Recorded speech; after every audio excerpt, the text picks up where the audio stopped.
At kung sasabihin ko sa iyo na isa sa mga lalaki na pinakamalapit sa kapangyarihan ng Diyos, na nakasaksi ng muling pagkabuhay ng mga patay, ng pagpaparami ng mga tinapay, at ng pagpapagaling ng mga hindi magagamot, ay nagtapos ng kanyang buhay bilang isang itinakwil na tao, isang lalaking isinumpa. Ito ay hindi ang kwento ng isang malalayong kaaway o isang paganong monarka, kundi ang personal na trahedya ni Gehazi, ang napiling tagapag-aaral. Ang dapat sana ay magmana ng mantika ng propetang si Eliseo. Siya ay may direktang akses, ang pagtuturo, at isang hindi mapapasubali ang patunay ng kapangyarihan ng Diyos na abot kamay. Gayunpaman, sa loob niya lumago ang isang anino, isang lihim na hangarin na hindi matutugunan ng mga himala. Nasaksihan niya ang kamay ng Diyos na gumagawa ng mga kababalaghan. Ngunit imbis na maghangad ng nagbigay ng mga biyaya, siya'y nagnais ng mga biyaya mismo. Paano maaaring ang isang taong nabubuhay sa liwanag ay pumili ng kadiliman? Ano ang maaaring magpatahimik sa tinig ng Diyos? Ito ang kronika ng isang nakapinsalang pagbagsak, isang madilim na babala na kahit na malapit sa langit, posible pa ring pumili ng landas ng kawalan. Kung naniniwala ka na ang tunay na yaman ay ang makilala ang Diyos at hindi ang mga bagay na maibibigay niya sa atin, isulat sa mga komento, ang aking bahagi ay ang Panginoon. Magpatuloy hanggang sa dulo upang matuklasan ang buong pahayag, at kung pinahahalagahan mo ang mga malalim na pagmumuni-muni tungkol sa mga kasulatan, mag-subscribe upang hindi makaligtaan ang aming susunod na kwento. Bago pa man sakupin ng ketong ang kanyang balat na naging puti na parang niyebe, at bago ang kanyang pangalan ay magsimulang magmurmur sa mga henerasyon bilang isang babala, si Gehazi ay isang tao ng malaking pribilehiyo, bagamat hindi ito nakikita ng mundo sa ganoong paraan. Siya ay nabuhay sa sentro ng mga gawaing banal sa lupain ng Israel, isang lupang dumadaing sa bigat ng idolatriya at intriga sa politika. Ang kanyang guro ay hindi isang maharlika o isang general, kundi si Eliseo, ang propetang nagmana ng mantel ni Elias, at kasama nito ng isang dobling bahagi ng kanyang espiritu. Si Gehazi ay naging kamay at mga paa ni Eliseo, ang tagapangalaga ng kanyang pintuan, ang responsable sa kanyang simpleng pamumuhay. Bawat umaga, mukha ni Gehazi ang unang makita ng mga naghahanap kay Eliseo, mga balo na desperado, mga opisyal na may suliraning hindi masolusyunan, o mga batang propeta na sabik matuto mula sa guro. Si Gehazi ay naging bihasa sa sining ng pagiging tagapamagitan. Ang kanyang tindig ay matibay, ang kanyang tingin ay matalim, at ang kanyang tinig ay may autoridad na ipinagkaloob ni Eliseo. Alam niyang balansehin ang pangangailangan na mapanatili ang pag-iisa ng kanyang guro at ang kakayahang magpasya kung ito ay isang tunay na pangangailangan o isang peking hiling. Sa mga unang taon, siya ay puno ng dalisay na sigasig. Iniwan niya ang isang hindi tiyak na buhay upang sundan si Eliseo na bighani sa mga kwento ng karwaheng apoy at paghati ng Jordan. Ang magsilbi kay Eliseo ay para sa kanya ang magsilbi sa Diyos, at ipinagmamalaki niya ang kanyang katapatan. Pinip-ensure niyang ang pitsel ni Eliseo ay laging puno, ang kanyang kasuotan ay malinis, at may tinapay at langis upang matustusan sila sa kanilang mga mahabang paglalakbay sa mga burol ng Samaria. Siya ay isang matalim na tagamasid. Nakasaksi siya ng mga milagro ni Eliseo, tulad ng paglilinis ng mapait na tubig ng Jericho gamit ang isang dakot na asin, isang simpleng kilos ng pananampalataya na kumakalaban sa lahat ng lohika ng tao. Nasaksihan din niya ang sandali nang ipanglupig ni Eliseo ang mga kabataang walang galang sa Betel, at ang takot na naramdaman ng dalawa nitong oso ang lumabas mula sa kagubatan, isang madilim na paalala na ang kapangyarihang kasama ng kanyang guro ay hindi isang biro. Natutunan niyang basahin ang mukha ni Eliseo, upang malaman kung kailan siya ay malalim sa panalangin, kung kailan ang kanyang espiritu ay napapagod ng mga kasalanan ng bayan, at kung kailan ang isang sulo ng banal na pahayag ay nagliwanag sa kanyang mga mata. Si Gehazi ay nagnanais ng kapangyarihang iyon. Sa mga tahimik na gabi, habang nananalangin si Eliseo, siya ay nanatiling gising, iniisip at inaalala ang hiling ni Eliseo kay Elias. Hinihiling ko na bigyan mo ako ng isang dobleng bahagi ng iyong espiritu upang ito ay mapasakin. Siya ba ang magiging Yesi, ang kahalili ni Eliseo? Magagawa kaya niyang iwaksi ang mantong tila lalong bumibigat at ang kapangyarihang kasama nito? Ang mga pag-iisip na ito ay patuloy na kumain sa kanya. Nakikita niyang ginagawa ang mga milagro, nagpapayo sa mga hari, tinatanggap bilang lalaki ng Diyos. Gayunpaman, isang binhi ng hindi pagkakasiyahan ang nagsimulang mag-ugat sa kanyang puso. Ang paglilingkod na kanyang ginagawa ay magalang, ngunit ito rin ay isang paglilingkod ng kahirapan. Sila ay umaasa sa pagkamapagpatuloy ng iba, sa mga paminsan-minsan na handog ng mga butil at langis, habang ang mga huwad na propeta ni Baal ay tinatamasa ang karangyaan ng mga palasyo at nagsusuot ng magagarbong lino. Sila, ang mga tunay na lingkod ng kataas-taasan, ay madalas magutom. Si Gehazi ay nagmamasid sa mga mangangalakal, sa mga pamilihan na binibilang ang kanilang mga pilak at nakakaramdam ng panibugho. Nakikita ang mga opisyal ng hari sa kanilang magagarbong damit at kumikislap na mga armor at nararamdaman ang pagkakaroon ng pagiging maliit sa kanyang magaspang na kasuotan. Nagsimula siyang magtanong kung bakit ang paglilingkod sa tunay na Diyos ay kailangang magsangkot ng ganitong uri ng pamumuhay. Hindi ba't ang Diyos ang may-ari ng lahat ng ginto at pilak? Bakit ang kanyang propeta, ang pinakamakapangyarihang tao sa mundo, ay kailangang mamuhay tulad ng isang pulubi? Ang mga pagdududang ito ay nagsimulang mag-alala sa kanya. Ngunit pinanatili niya itong tahimik, pareho para sa mundo at kay Eliseo. Siya ay Yesi, ang tapat na lingkod, ngunit sa kaibuturan ng kanyang puso, naroon si Gehazi, ang lalaking nararamdaman na nararapat siya ng higit pa. Pinaniwalaan niya na hindi ito kasakiman, kundi isang pagnanasa para sa dignidad, isang pagnanais na ang kaluwalhatian ng Diyos ay masasalamin, hindi lamang sa mga himalang hindi maipaliwanag, kundi sa mga tunay na pagpapala, sa uri ng respeto na nauunawaan ng mundo, ang respeto na dumarating na may yaman at impluensya. Hindi niya alam na ang manipis na hangganan sa pagitan ng paglilingkod sa Diyos at pagnanais ng mga gantimpala ng paglilingkod ay magiging bitak sa pundasyon ng kanyang kaluluwa. Isang bitak na balang araw ay lalawak hanggang sa maging isang kalaliman na tuluyang lulunod sa kanya. Ang aral sa walang likas na kwarto. Ang kwento ng babae ng Tiyuna ay isa sa mga unang at pinakamalalim na aral ni Gehazi tungkol sa ministeryo ni Eliseo, isang aral na tanging mauunawaan lamang niya kapag huli na. Ang Sunem ay isang masaganang lungsod at ang babaeng ito ay kapansin-pansin hindi lamang sa kanyang kayamanan kundi pati na rin sa kanyang kabanalan at espiritual na pangunawa. Tuwing dadaan sina Eliseo at Gehazi sa rehiyon, inaanyayahan siya nilang maghapunan. Hindi ito karaniwang pagkamapagpatuloy, kundi isang pagpapakita ng malalim na respeto na kinikilala na ang lalaking nakaupo sa kanilang mesa ay isang daluyan ng banal. Pinahahalagahan ni Gehazi ang mga pagbisitang ito. Maluwang ang bahay, masagana ang pagkain at palaging magalang ang pagtrato. Para sa kanya ito ay isang malugod na kanlungan mula sa mga alikabok ng daan at mga malamig na gabi. Siya ang babae na, sa praktikal na karunungan, nagsabi sa kanyang asawa, "Ngayon ay nauunawaan ko na ang lalaking dumadaan dito ay isang banal na tao ng Diyos. Hinihiling ko na gumawa kayo ng isang maliit na silid sa bubong na may kama, mesa, upuan at kandila upang kapag dumaan siya, may lugar siyang matutuluyan."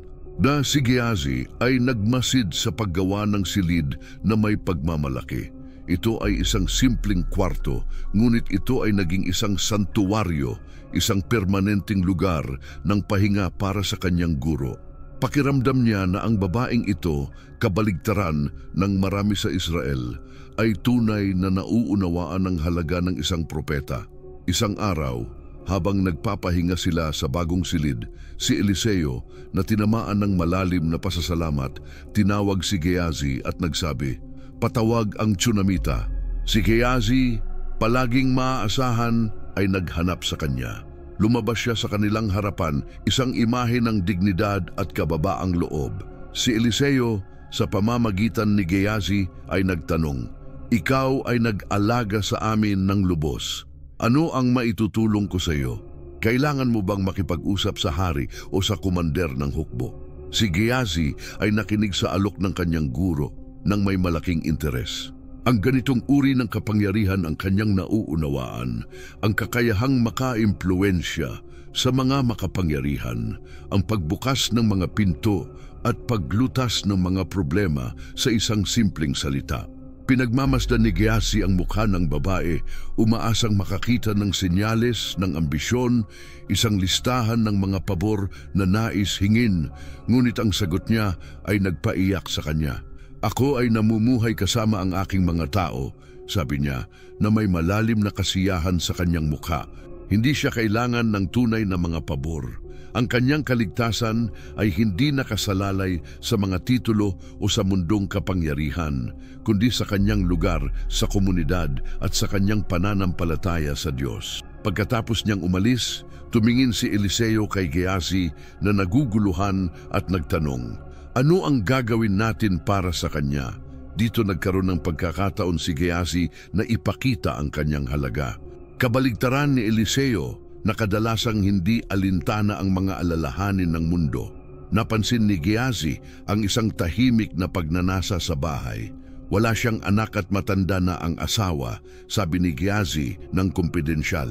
Ang pahayag na iyon ay hindi mula sa Diyos kay Eliseo, kundi mula sa maingat na pagmamasid ni Gehazi.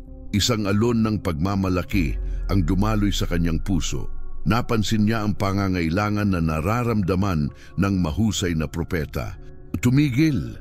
Tinanggap ni Eliseo ang suhestyon agad. Patawag siya, inutusan niya. At nang bumalik ang babae sa pintuan, gumawa si Eliseo ng isang pangako na tila imposibleng mangyari. Sa susunod na taon, sa panahong ito, magkakaroon ka ng isang anak. Ang reaksyon ng babae ay puno ng hindi paniniwala, halos natatakot na baka ito'y isang maling pag-asa. Ngunit tulad ng sinabi ng propeta, natupad ang salita. 1 taon pagkatapos, ang bahay na dati puno ng tahimik na kayamanan ay ngayoy napuno ng tunog ng pag-iyak ng isang sanggol. Nandoon si Gehazi upang masaksihan ang lahat. Nakita niya ang kagalakan na bumalot sa babaeng Tsunamita. Nakita niya ang milagro ng buhay na nagbuhos sa isang baog na sinapupunan. Dapat sana itong maging isang aral tungkol sa kapangyarihan ng Diyos na magbigay ng buhay at kagalakan ng hindi humihingi ng kapalit. Ngunit sa isip ni Gehazi, ang milagro ay nauugnay sa kanyang sariling papel. Iniisip niyang siya ang naging katalista. Ang kanyang pagmamasid, ang kanyang karunungan ang nagpasimula ng biyaya. Nagsimula siyang hindi makita ang sarili bilang isang lingkod lamang, kundi bilang isang mahalagang katuwang sa ministeryo. Ang maling pananaw na ito ay mapanganib. Nagsimula siyang maniwala na kailangan siya ni Eliseo, ang kanyang pagiging praktikal. Bagamat may koneksyon si Eliseo sa langit, si Gehazi, na may mga paa sa lupa, ay nauunawaan ang mga pangangailangan ng mga tao, ang mga lihim na nais, ang mga bagay na hindi kayang bilhin ng pera, ngunit kayang ibigay ng milagro. At kung siya ang naging susi sa pagganap ng mga milagro, hindi ba't nararapat lamang na makatanggap siya ng pagkilala, isang bahagi ng pasasalamat, marahil mula sa mga handog na nakalaan para sa kanyang guro. Ang milagro na naganap sa walang likas na kwarto ay nagdala ng kagalakan sa bahay ng Tsunamita. Ngunit kay Gehazi, nagtanim ito ng isang binhi ng pagpapahalaga sa sarili na sa paglipas ng panahon magiging kayabangan at kasakiman. Ang hindi pagkakakonektang pagitan ng walang buhay na kawalan at ng buhay na pananampalataya. Lumipas ang mga taon at ang batang ipinanganak mula sa milagro ay lumaki, naging liwanag ng buhay ng kanyang ina. Si Gehazi ay nakita siya araw-araw, isang patuloy na paalala ng kapangyarihan ng salita ng kanyang guro at sa kanyang isip ng kanyang sariling matalinong interbensyon. Ngunit ang trahedya ay dumating ng biglaan at malupit. Isang araw, habang kasama ang kanyang ama sa bukirin, ang bata ay nagreklamo ng matinding sakit sa ulo. Sa loob ng ilang oras, namatay siya sa mga braso ng kanyang ina. Ang reaksyon ng tsunamita ay kamangha-mangha. Imbis na sumuko sa desperasyon, kumilos siya ng may pananampalataya at determinasyon. Inilagay ang katawan ng bata sa kama ng propeta sa parehong kwarto kung saan ipinagkaloob ang orihinal na biyaya. Isang simbolikong kilos, ipinagbalik ang kanyang sakit sa orihinal na daluyan ng biyaya. Nang hindi sabihin sa asawa ang bigat ng sitwasyon, nagselyo siya ng isang asno at naglakbay patungong bundok Carmel, kung saan alam niyang matatagpuan si Eliseo. Si Gehazi ang unang nakakita sa kanya mula sa malayo. Nang lumapit ang tsunamita, nagtanong kay Eliseo, "Mabuti ba siya?" Nararamdaman ni Eliseo na may mali at agad na inutusan si Gehazi. Tumakbo ka sa kanya at tanungin kung mabuti siya, kung mabuti ang asawa at ang anak. Tumakbo si Gehazi, nararamdaman ang pagmamadali ng sitwasyon. Gusto niyang naroroon siya sa posisyon bilang unang makakaalam ng sitwasyon, ang responsable sa pagsusuri ng pangyayari bago dumating si Eliseo. Tanong niya sa babae, ngunit siya sa kanyang kalungkutan ay hindi pinansin siya. "Mabuti lang," sabi niya na parang pabigla, sinadyang pinapalis siya dahil ang usapan ay hindi tungkol sa lingkod kundi sa guro. Lumapit siya at nagpatira pa kay Eliseo, isang desperadong galak na kilos ng pagsusumamo. Si Gehazi na nararamdamang itinataboy at hindi komportable sa hindi mapigilang emosyon ng babae ay sinubukang palayasin siya. Iniisip niya na ang kanyang tungkulin ay panatilihin ang disiplina sa paligid ng lalaking Diyos. Ngunit pinigilan siya ni Eliseo, "Iwanan mo siya. Ang kanyang kaluluwa ay puno ng hinagpis at itinago sa akin ng Diyos ang dahilan, hindi niya ipinahayag." Sa sandaling iyon, naramdaman ni Gehazi ang matinding inis. Itinakwil siya ng babae at ngayon ay pinagsabihan siya ng kanyang guro. At ang pinaka-interesante, hindi ipinahayag ng Diyos kay Eliseo ang nangyayari. Muli ang dakilang propeta ay tila walang magawa nang walang impormasyon mula sa labas.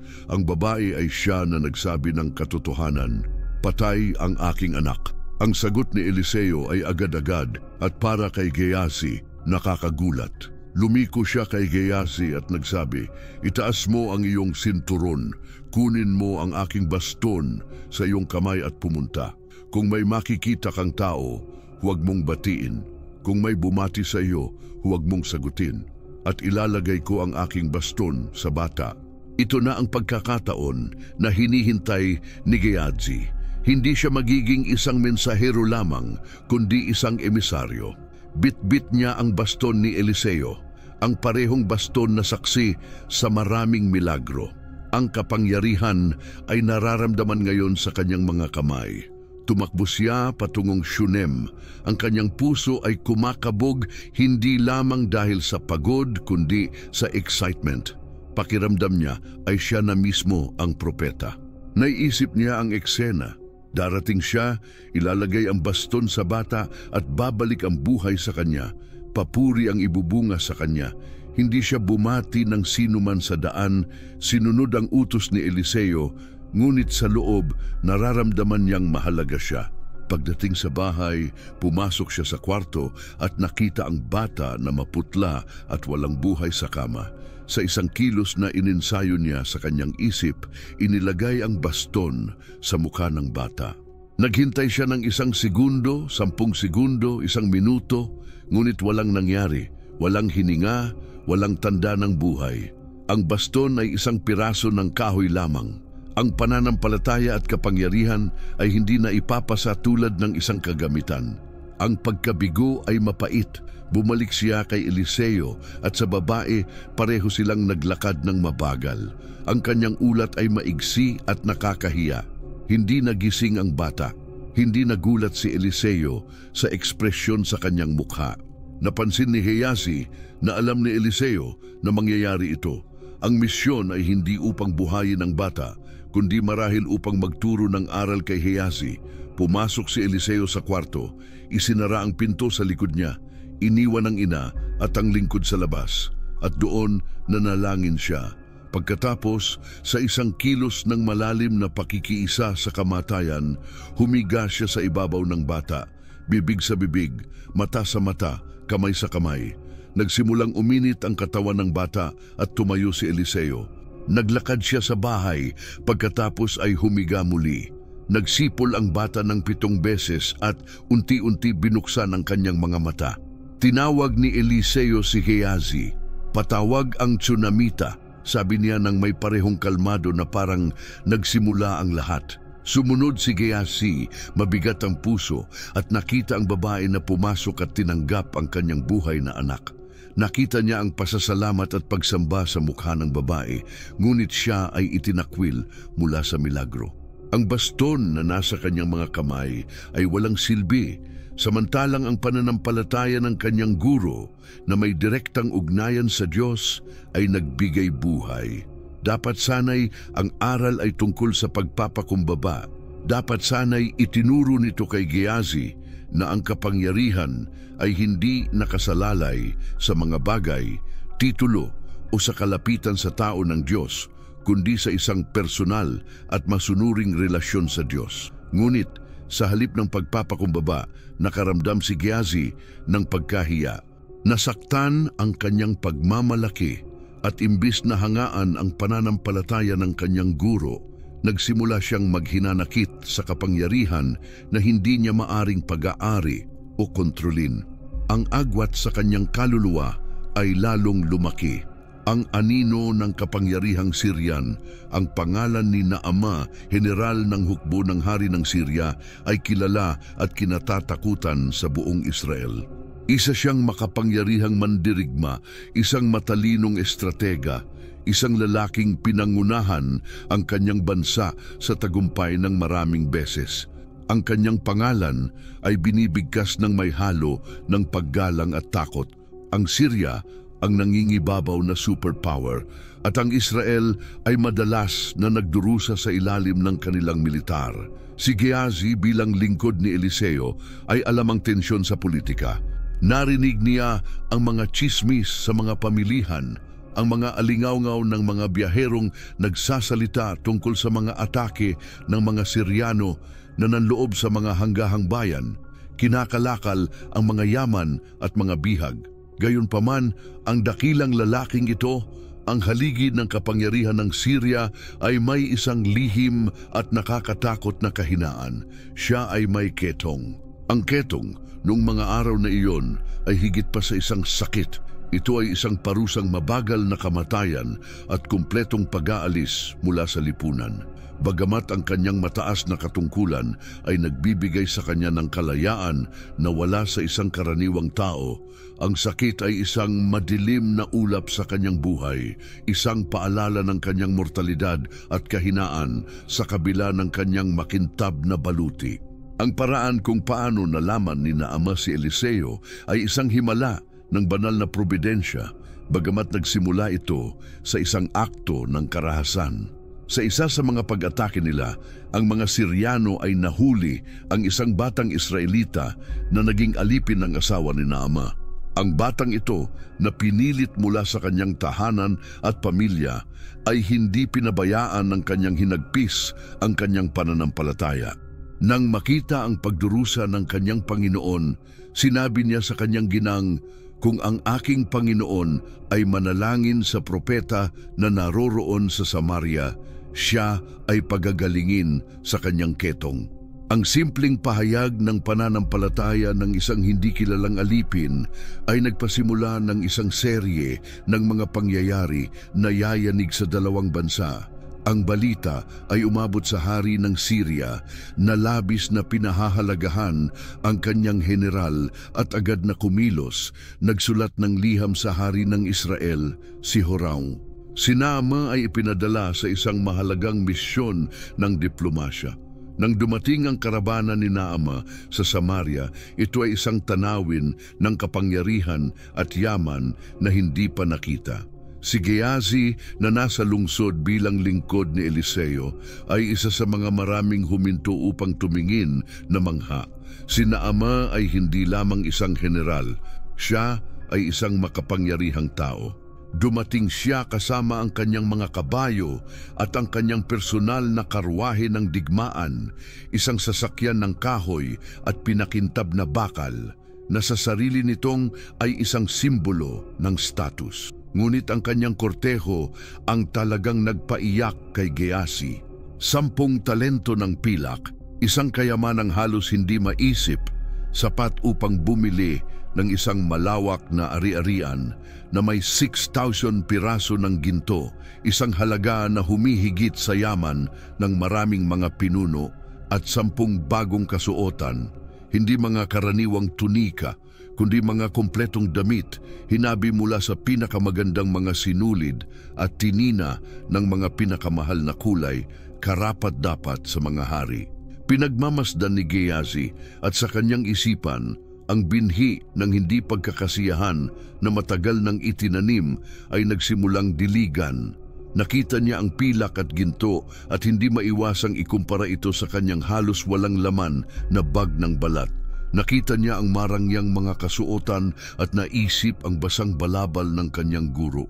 Ang hindi pagkakapantay-pantay ng lahat ng ito ay tumama sa kanya ng may bagong lakas.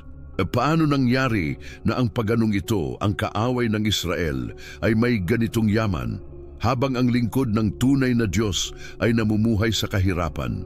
Ang ironya ay labis. Ang liham ng hari ng Syria ay nagdulot ng takot sa palasyo ng Israel. Si Horam, isang hari ng mahina ang pananampalataya, ay binasa ang kahilingan na pagalingin si Naama bilang isang paghamon, isang dahilan upang magsimula ng isa pang digmaan.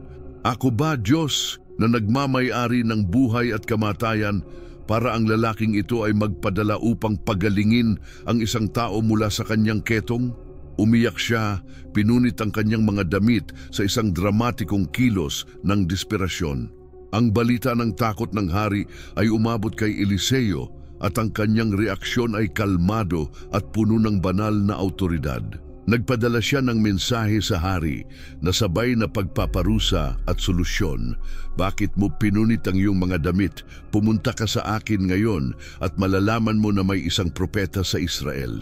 Si Gehazi ang nagdala ng mensaheng iyon. Naglakad siya patungong palasyo, nararamdaman ng isang alon ng kapangyarihan na ipinagkaloob ng kanyang guro. Habang ang mga ministro ng hari ay tumatakbo sa takot, ang kanyang guro ay may sagot. Ginamit niya ang pagkakataon upang ipahayag ang mga salita ni Eliseo. Nakikita ang ginhawa at pagkamangha sa mga mukha ng mga kawani. Nasa tamang lugar ang lahat. Ang pinakamakapangyarihang general ng Syria, kasama ang lahat ng kanyang yaman at kapangyarihang militar, ay itinutok hindi sa palasyo ng hari, kundi sa simpleng bahay ng isang propeta. At si Gehazi ay naroroon sa pintuan upang masaksihan ang pagkatalo ng dalawang mundo. Ang kanyang puso ay mabilis ang tibok dahil sa inaasahan. Malapit na siyang makakita ng isang milagro na may epic na mga sukat, ngunit habang inaasahan ang pagpapakita ng kapangyarihan ng Diyos, isang bahagi ng kanyang isipan ay nahulog sa kagandahan ng mundong kapangyarihan, ang kaluskos ng pilak at ang kislap ng ginto na sumasalamin sa karabang Siryano. Ang tunog ng mga karwahe at ang mga hiyaw ng mga kabayo ay nag-anunsyo ng pagdating ni Naama bago pa man tumigil ang kanilang malupit na pagproseso sa harap ng simpleng bahay ni Eliseo. Ang pagkakaiba ay halos nakakatawa. Ang karwahe ng digmaan ni Naama, pinalamutian ng tanso at balat, ay mukhang hindi makatotohanan sa makitid na kalye ng lupa. Ang mga sundalong Siryano na may mga helmet na metal at mga sibat ay nagtakda ng isang perimeter. Ang mga mukha nila ay matigas at walang pakialam sa paligid nila. Si Gehazi ay nagmamasid mula sa pinto na may mabilis na tibok ng puso. Ito ay isang matinding sandali ng tensyon. Narating na ng kinatawan ng kapangyarihan sa lupa ang hangganan ng kapangyarihan sa langit. Si Naama, sanay na maging tinanggap ng mga hari at prinsipe, ay umaasa na ang kilalang propeta ay lalabas upang salubungin siya ng tamang respeto. Iniisip niya ang isang seremonya, marahil isang dramatikong ritual, mga panalangin para sa Diyos ng Israel. Isang figura ng autoridad ang maghihintay sa kanyang karwahe na inaasahan siyang makilala, ngunit hindi lumabas si Eliseo. Sa halip, ipinadala niya si Gehazi na may mensahe, "Pumunta ka at maghugas ng 7 sa ilog Jordan at ang iyong katawan ay gagaling. Ikaw ay malilinis." Naglakad si Gehazi patungo sa nakakamanghang general. Nararamdaman ang bigat ng lahat ng mata na nakatutok sa kanya. Nilunok niya ang kanyang laway at ibinigay ang mensahe ng kanyang guro, isang salita sa bawat pagkakataon. Saglit nananatili ang katahimikan. Pagkatapos, ang mukha ni Naama ay dumilim at ang kanyang pagkamangha ay napalitan ng galit. Iyan lang ba? Walang seremonya, walang paggalang, hindi pa nga siya lumabas at kinausap ako ng personal. At ang inaalok na paggaling ay tila isang insulto. Ang Jordan, ang maruming ilog na yon, ang Havana at Farfar, mga ilog sa Damasco, hindi ba't mas maganda kaysa sa lahat ng mga tubig ng Israel? Ang sigaw niya, ang kanyang tinig ay umabot sa kalsada. Kung maghuhugas ako sa mga iyon, hindi ba't magiging malinis ako? Lumiko si Gehazi, tinatamaan ng takot sa galit ng general. Naramdaman ni Naama ang pagka-humiliate. Ang kanyang pride, parehong personal at pambansa, ay malalim na nasaktan. Inaasahan niya na lalabas ang propeta, ilalagay ang kanyang kamay sa apektadong bahagi at tatawagin ang pangalan ng kanyang Diyos sa isang malaking palabas. Sa halip, isang simpleng utos ang natanggap, halos bata, sa pamamagitan ng isang simpleng lingkod. Naramdaman niyang hindi siya karapat-dapat at nagalit tulad ng nakasulat sa mga kasulatan. Pinagmamasdan ni Gehazi habang inutusan ni Naama ang kanyang mga tauhan na iikot ang mga karwahe at ang buong kahangahangang proseso ay nagprepara ng umalis sa isang alon ng alikabok at galit. Isang saglit pumasok sa panik si Gehazi. Ang pagkakataon ay dumadaan. Lahat ng ginto, lahat ng pilak, lahat ng potensyal na impluensya ay malapit nang bumalik sa Damasco. Nagalit siya sa kanyang guro. Bakit kailangang maging mahirap si Eliseo? Bakit hindi maaari na ipakita ang kaunti pang paggalang kay Naama sa pamamagitan ng milagro, gawin itong mas kahanga-hanga? Sa praktikal na pananaw ni Gehazi, ang estratehiya ni Eliseo ay isang pampublikong kalamidad. Ngunit ang mga lingkod mismo ni Naama ang nagligtas sa sitwasyon. Sa kahangahangang karunungan at tapang, lumapit sila sa kanilang galit na Panginoon. "Apo," sabi nila, nagpapakita ng respeto at pagmamahal. "Kung ang propeta ay nag-utos sa iyo ng isang malaking bagay, hindi mo ba ito gagawin? Gaano pa kaya kung sinasabi niya, maghugas ka at magiging malinis ka?" Ang kanilang mga kalmadong at makatarungang salita ay tumagos sa galit ni Naama. Tama sila. Ang kanyang pride ay nagtakip sa kanyang paghusga. Dumating siya para maghanap ng paggaling, hindi para sa pampalubag loob sa ego. Hindi mahalaga ang laki ng utos. Ang mahalaga ay ang resulta. Sa isang magalang na pagtanggap, binawi ni Naama ang kanyang utos. Ang karavana ay hindi babalik sa Damasco. Magpapatuloy sila patungong timog, patungo sa lambak ng Jordan. Si Gehazi ay huminga ng maluwag, bagamat hindi lubos na nauunawaan ang mga lihim ng ginawa niyang saksi. Hindi niya napansin na ang paggaling ni Naama ay hindi nagsimula sa tubig, kundi sa mismong sandali ng kahihiyan sa hangganan. Upang gumaling mula sa sakit na tumutok sa kanyang katawan, si Naama ay unang kailangang harapin ang sakit ng pride na nagpapahirap sa kanya mula sa loob. Hindi pinansin ni Eliseo si Naama.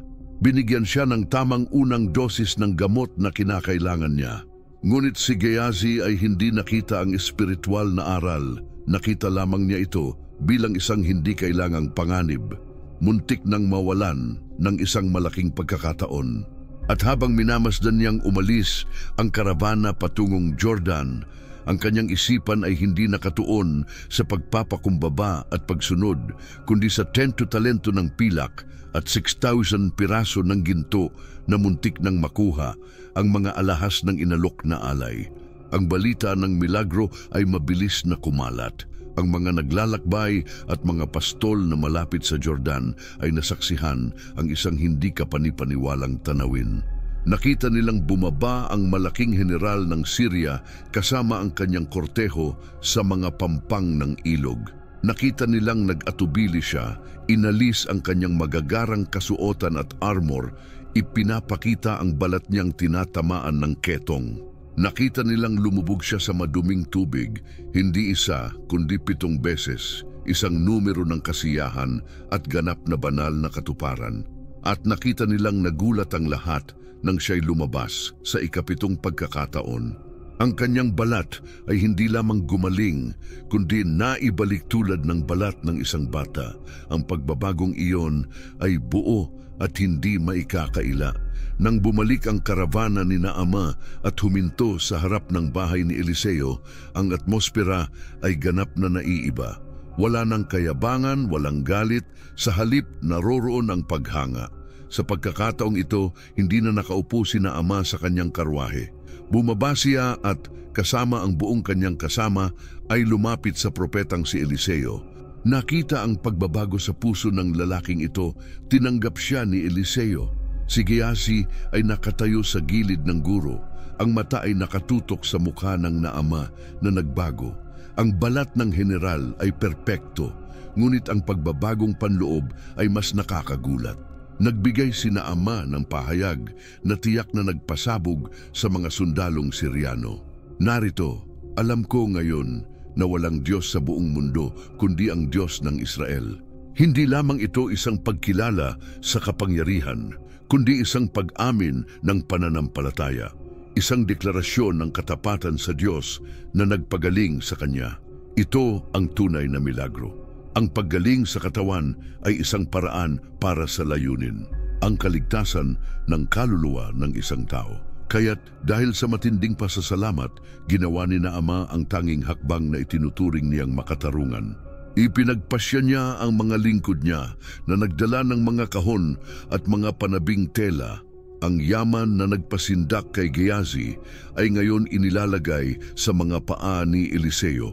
Ang mga talento ng pilak, mabigat at solid, ang mga piraso ng ginto na kumikislap sa araw ng Samaria, ang mga bagong damit na ipinapakita upang ipakita ang kanilang mga kulay at mahalagang tekstura.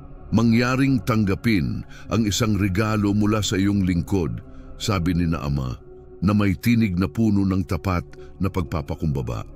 Para kay Naama, ito ay tila ang tamang gawin. Ang isang milagro ng ganitong kalakihan ay nangangailangan ng isang katumbas na gantimpala. Ganito gumagana ang mundo. Ang mga hari ay nagbabayad sa kanilang mga manghuhula, ang mga maharlika ay nagbabayad sa kanilang mga manggagamot.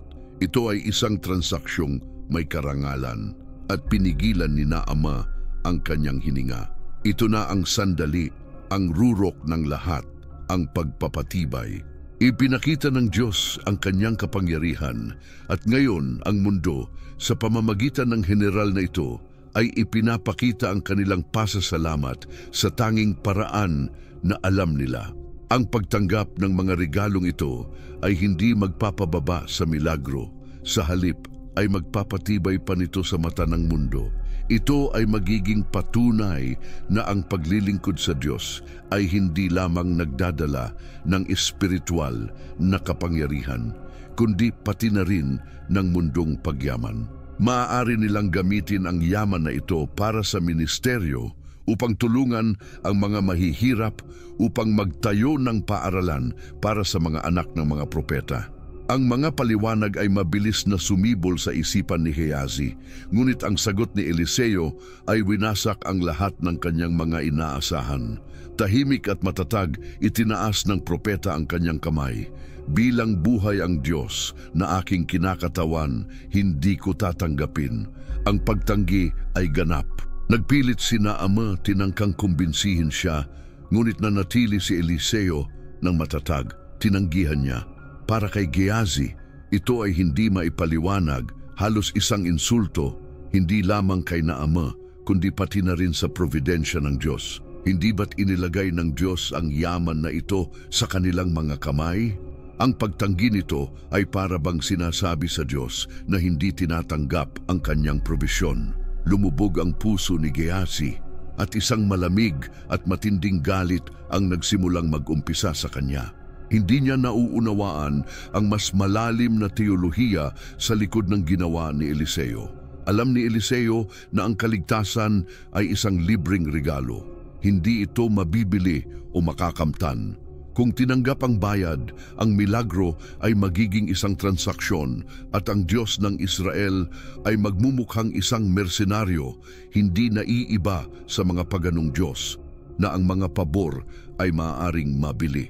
Mahalaga, lalo na para sa bagong convert na ito, na maunawaan ni Naama na ang biyaya ng Diyos ay walang presyo. Bukod pa rito, bilang propeta ng Israel, ang pagtanggap ng bayad mula sa kalaban ng kanyang bayan, hindi alintana kung gaano siya ka-grateful, ay magpapadala ng maling mensahe. Ang kapangyarihan ng Diyos ay hindi binibenta at tiyak na hindi para sa kapakinabangan ng mga kaaway ng Israel.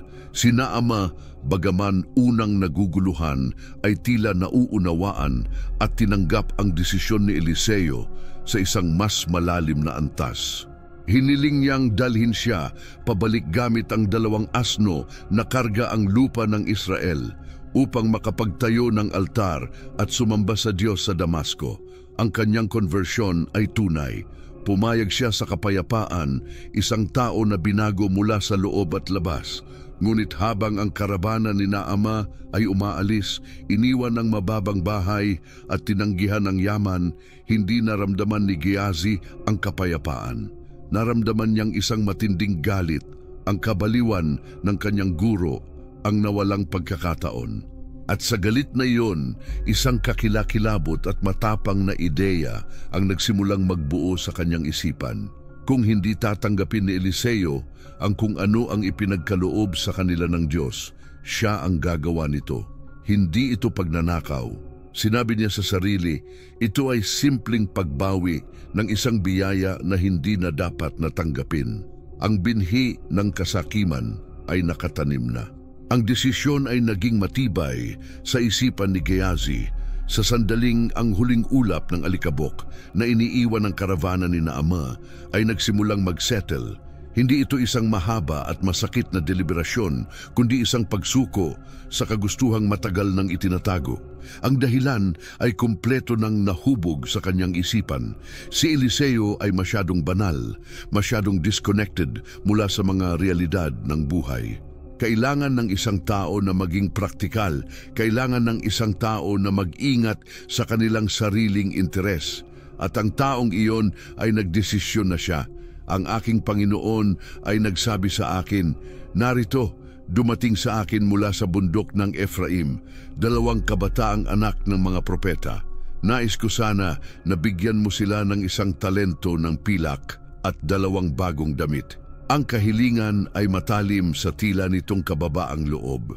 Hindi nila hiningi ang 10 talento niyang 6,000 pirasong ginto, kundi isang talento lamang, isang bahagi ng orihinal na alok at 2 damit. Tila makatarungan ito, isang tunay na pangangailangan, hindi isang kalabisan. Sina Ama, sa kanyang kalagayan ng pasasalamat at bagong natuklasang pananampalataya, ay labis na masaya na magbigay.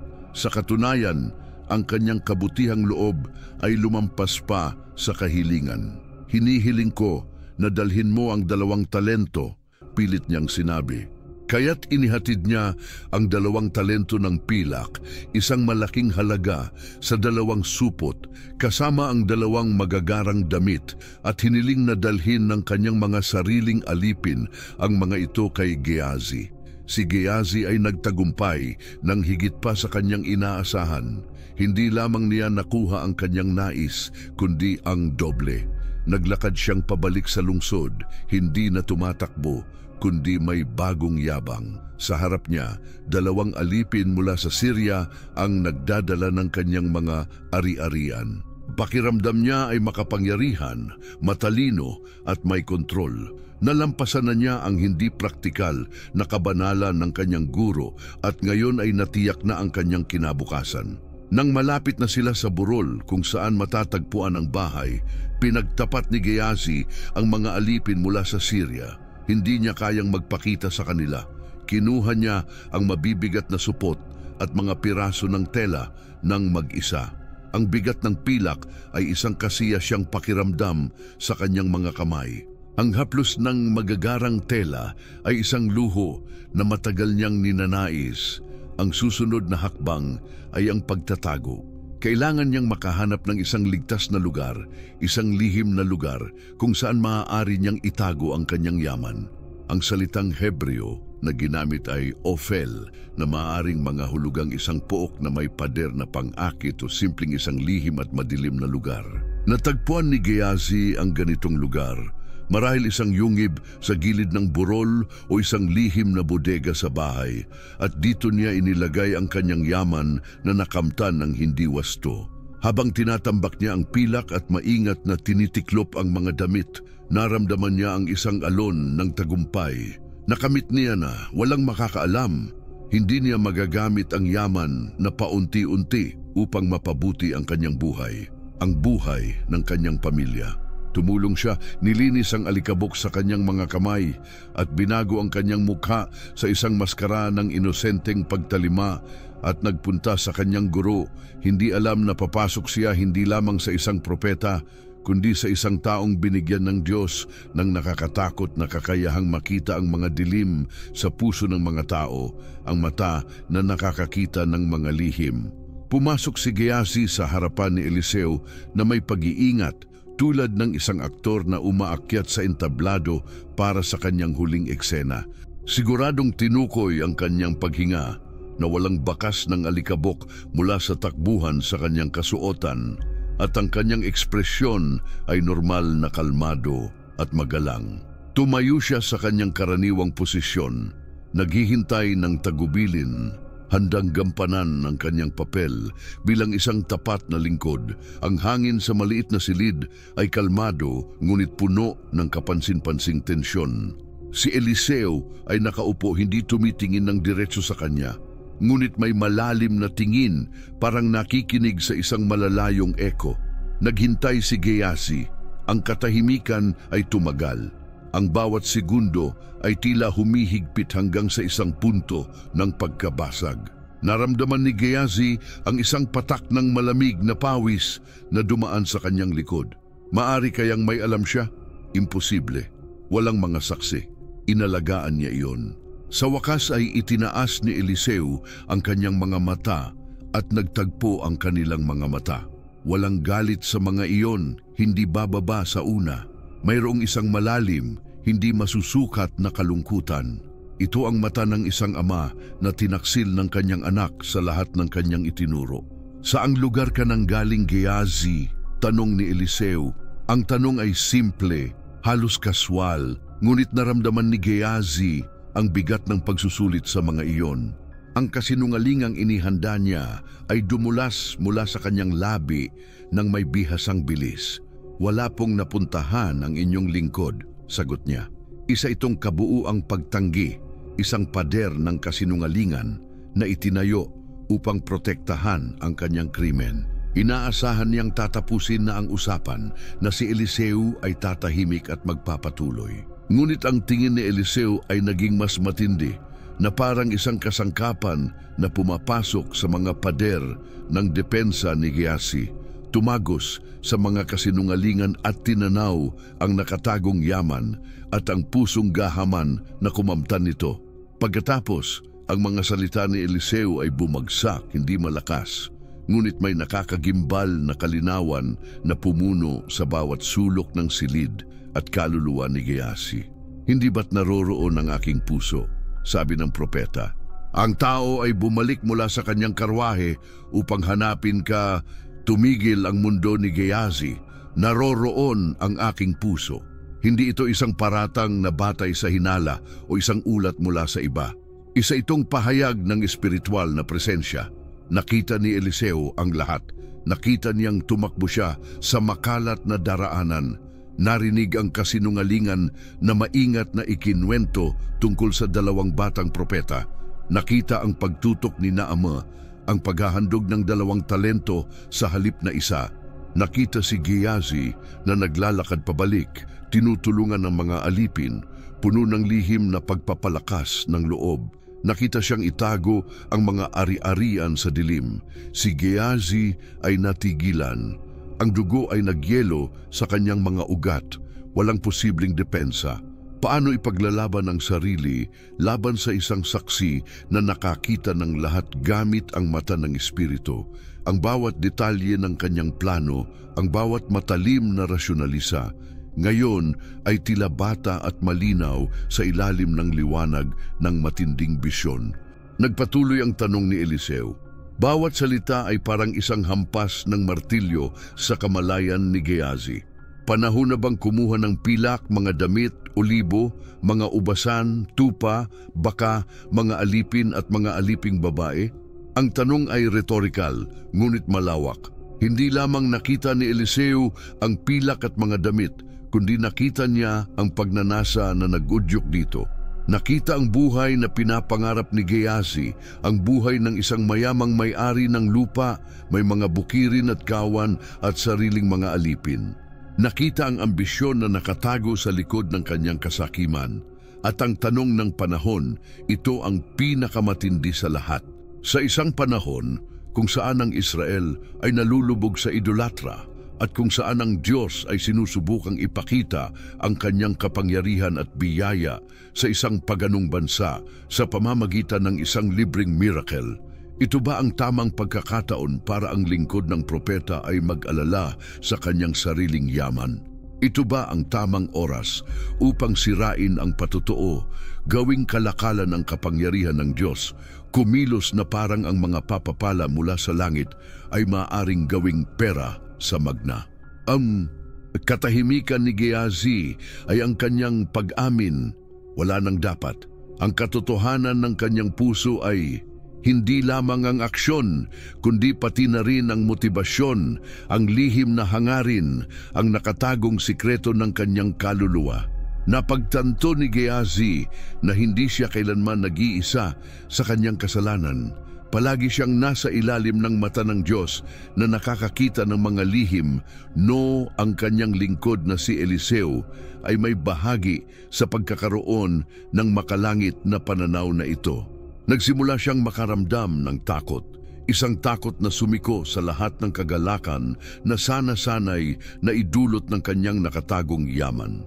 Napagtanto niyang siya ay nagtaksil hindi lamang sa kanyang terenal na guro, kundi pati na rin sa kanyang makalangit na guro, na ang kapangyarihan ay sinubukan niyang gamitin para sa sarili niyang pansariling kapakinabangan.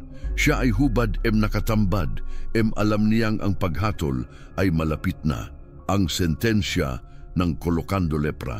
Nang dumating ang hatol, hindi ito ipinaabot sa sigaw ng galit, kundi sa solemn na tono ng isang dekreto mula sa Diyos, isang berediktong walang apela. Si Eliseo na nagsisilbing tagapagsalita ng isang paghatol na hindi kanya ay tumingin kay Gehazi na ang mukha ay maputla sa takot. No sinabi ang mga salitang magtatakda ng kanyang kapalaran, no ang kapalaran ng kanyang lahi magpakailanman. Ang ketong ni Naama ay sasapian sa iyo, no sa iyong mga inapo magpakailanman. Ang kasindak-sindak ng mga salitang ito ay dumaan sa isipan ni Gehazi ng magkasunod na alon.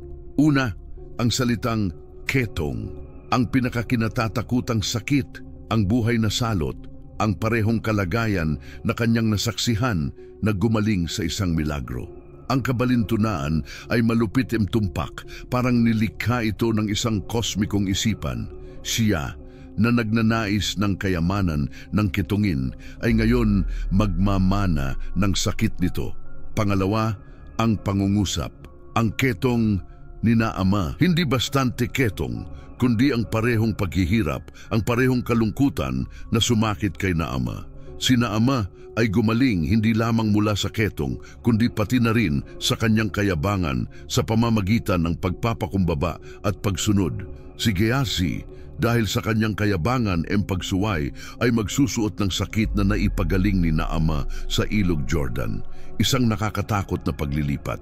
Ang biyaya na ibinigay ng libre ay, sa isang paraan, kailangan ngayong bayaran ng kasakiman ng mga nagsikap kumita mula rito. Ang kaloob ay naging isang sumpa. Pangatlo, ang tagal ng hatol para sa iyo at sa iyong mga inapo magpakailanman. Ito ang pinakamatinding bahagi. Ang kanyang kasalanan ay hindi mamamatay kasama siya. Isang mansa nakakalat sa mga henerasyon, ang kanyang mga anak, ang kanyang mga apo, lahat ay isisilang sa ilalim ng anino ng kanyang pagkakasala. Ang hinaharap na sinubukan niyang siguraduhin sa pamamagitan ng pilak e magagarang damit ay ngayon ay nasira, pinalitan ng isang ligasiyang puno ng sakit e kahihiyan. Ang pangarap niyang maging isang mayamang may-ari ng lupa ay naging isang bangungot ng pagpapalaki ng isang lahi ng mga hindi tinatanggap. Pagkatapos ay nangyari, ang paghatol ay hindi isang banta sa hinaharap, kundi isang kasalukuyang realidad. Ang ketong ay lumitaw sa harap niya, puti gaya ng niebe. Ang pagbabago ay agarang kitang-kita. Marahil ay naramdaman ito ni Gehazi muna, isang pamamanhid, isang kakaibang sensyon sa balat. Pagkatapos, tiningnan niya ang kanyang mga kamay, ang mga kamay na tumunjong ng mga supot ng pilak. Nakita niyang nagbago ang mga ito. Pigmentasyon imang nawawala. Ang balat ay naging puti, kumikinang hindi natural, na pode puti ng hindi maikakailang anyo ng pinakamalupit na duwente. Tiningnan niya ang kanyang mga braso, hinaplos ang kanyang mukha. Ang takot ay tumagal habang ang pagbabago ay kumakalat sa kanyang katawan. Sa loob lamang ng ilang saglit, ang lingkod ng propeta ay naging isang ketongin. Umalis siya paso at torser por Eliseo. Ang teksto ay tumpak, hindi siya pinalayas. Siya ay umalis. Wala nang ibang sasabihin, wala nang ugnayan. Ang kanyang serbisyo ay tapos na. Ang kanyang buhay, tulad ng pagkakakilala niya, ay nagtapos na. Umalis siya mula sa maliit na silid, mula sa harapan ng tao ng Diyos. Pumasok sa isang mundong ngayon ay titignan siya ng takot pagkasuklam. Ang araw na dati ay nagbigay liwanag sa kanyang londas ng tagumpay ay ngayon tila nililibrak ang kanyang maputlang balat. Natisod siya sa paglabas mula sa bahay, marahil ay tinatakpan ng mukha, hindi lamang dahil sa kahihiyan ng kanyang kasalanan, kundi dahil sa takot ng kanyang bagong kondisyon. Ang mga tao na nakilala siya Dise o Gehazi, ang mapagkatiwalaang lingkod ng propeta, ay ngayon ay lalayo sa kanya na may sigaw. Ayon sa batas ni Moises, tulad ng itinatadhana sa aklat ng Levitico, Kabanata 13, kailangan niyang mamuhay sa kumpletong paghihiwalay. Got magsuot ng mga punit na damit, magulo ang buhok, takpan ang kanyang itaas na labi at sumigaw ng imundo, imundo, kahit saan man siya magpunta upang ipaalam sa mga malulusog na hindi lumapit. Wala na siyang anumang bagay sa isang iglap. Ang kanyang posisyon, ang kanyang hinaharap, ang kanyang komunidad, ang kanyang pamilya, ang kanyang sariling pagkakakilanlan. Hindi na siya si Gehazi, ang lingkod. Siya ngayon ay si Gehazi, ang ketongin. Ang pilak at mga magagarang damit ay nakatago pa rin sa kanyang lihim na lugar, ngunit ngayon ay walang silbi. Ano ang silbi ng yaman sa isang tao na hindi makapasok sa isang pamilihan upang bumili ng tinapay? Ano ang silbi ng magagarang damit sa isang taong ang katawan ay natatakpan ng kasuotan ng buhay na kamatayan? Ang sumpa ay perpektong akma sa krimen. Ninais niya ang mga panlabas na bagay no pinarusahan siya ng isang panlabas na pagkabulok na sumasalamin sa panloob na pagkabulok ng kanyang puso. Ang puting niebe ng kanyang balat ay isang makikitang patotoo ng malamig at madilim na taglamig ng kanyang kasakimang kaluluwa. Ang pagkatapon sa kolonya ng mga nakalimutan. Ang kanyang buhay ay naputol sa dalawang kalahati, ang bago at ang pagkatapos. Ang pagkatapos ay nagsimula sa unang hakbang na ginawa niya palabas ng bahay ni Eliseo. Ngayon, diske isang taong poditatak. Ang mundong kanyang kilala ay agad na lumiit. Ang mga pamilyar na landes ay naging hadlang. Ang mga paboritong mukha ay naging mga maskara ng takot no paggayaw. Malinaw na frontera, walang awang-ang. Ang kanyang lugar ay hindi na sa loob ng mga pader ng lungmod. Ang kanyang prisoner ay ngayon ang komunidad ng mga hindi malinis, ang kolonya ng mga ketongin na matatagpuan sa mga gilid ng lipunan. Isang lugar ng kontrole ng pag-asa numabagal na pagbagsak o kaminho da estatwa pagkatapon na yung pinakamahabang paglalakad ng kanyang buhay. Bawat taong nakasalubong sa daan ay umiwas, minsan podipigil na sigaw. Natuto si Gehazi nang mabilis na isagawa ang nakakatakot na ritual. Takpan ang ibabang bahagi ng mukha, ibaba ang mata, no magsalita ng salitang ngayoy nagdidikta sa kanya, imundo. Ang salitang iyon ay parang abo sa kanyang bibig, isang paalala ng kanyang kalagayan.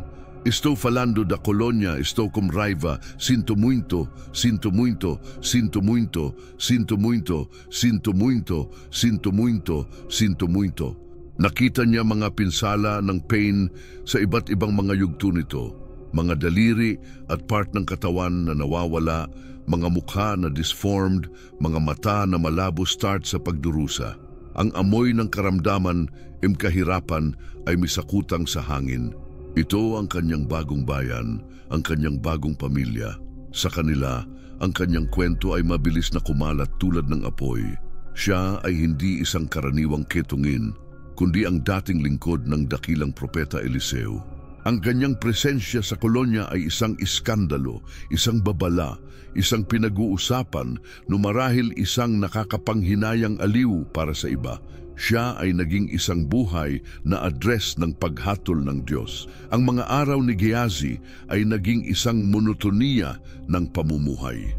Ang paghahanap ng pagkain, ang paminsang pamumuhay ng malayo, ang paghahanap ng silong mula sa matinding araw at sa malamig na gabi. Ang kanyang mga inisip ay isang pahirap. Paulit-ulit niyang inaalala ang eksena sa bahay ni Eliseo, ang tingin ng kanyang guro, ang mga salitang hatol, ang paalala ng kanyang sariling kamangmangan, lahat ay sumasakop sa kanya. Paano siya naging ganito kabobo? Paano niya ipinagpalit ang isang espiritual na tiyo para sa 2 talento ng pilak na 2 magagarang kasuotan? Ang Yemen na itinago niya ay ngayon isang pinagmumulan ng pagpapahirap. Nasa ilalim ng iskesa nakatago, ganap na hindi maaabot. Kahit na magtangkang bumalik upang kunin ito, anong silbi? Walang mangangalakal na magbebenta sa kanya ng anuman. Walang tagapangasiwa ng kwarto ang magbibigay sa kanya ng silid. Ang ginto impilak ay hindi makakapagpagaling sa kanya, ni ang pagkakaroon ng pamilya, ni ang respeto mula sa kanyang mga kapwa.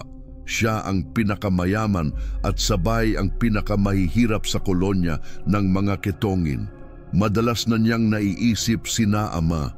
Iniisip niya ang Siryanong general sa kanyang palasyo sa Damasco na may pinagaling na balat, suot ang magagarang damit na sumasamba sa Diyos ng Israel sa isang altar na ginawa mula sa lupa ng Israel.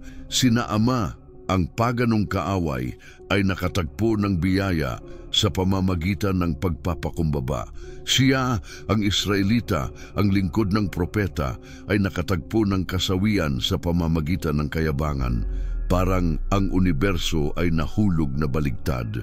Sa panahon ng kanyang pagkatapon, nagkaroon si Gehazi ng maraming oras upang magnilay tungkol sa mga milagro na kanyang nasaksihan, ngunit hindi niya kailanman inisip ng malalim. Naalala niya ang byuda sa Sarepta kung saan ang harina at langis ay hindi nauubos. Naalala niya ang tsunamita na ang hindi matitinag na pananampalataya ay nagbalik ng buhay sa kanyang anak. Naalala niya ang mga tinapay na pinadami upang pakainin ang 100 lalaki. Lahat ng mga milagro na ito ay mga gawa ng pagkakaloob at biyaya na ibinigay ng libre sa mga nangangailangan. Siya, gayunpaman, ay hindi kailanman nakita ang sarili bilang isang nangangailangan. Nakita niya ang sarili bilang karapat-dapat. Naramdaman niyang may karapatan siyang tumanggap ng bahagi ng aksyon, isang komisyon mula sa kapangyarihan ng Diyos. Ngayon, sa kanyang kalungkutan, nagsimula siyang maunawaan ang lalim ng kanyang pagkakamali. Nakita niya na ang tunay na yaman ay hindi na sa pilak at ginto, kundi sa presensya ng Diyos, isang presensya na ngayon ay hindi na niya matitikman. Ang kanyang ketong ay isang panlabas na senyales ng ketong espiritual, isang sakit ng kaluluwa na unti-unting nilamon siya sa mga taon nang hindi niya namamalayan. Ang kanyang pagkatapon sa kolonya ng mga nakalimutan ay naging purgatorio niya sa lupa. Hinubaran ng lahat ng kanyang pinahalagahan, estado, impluensya, pangako ng yaman, at napilitang harapin ang matinding katotohanan kung sino siya talaga.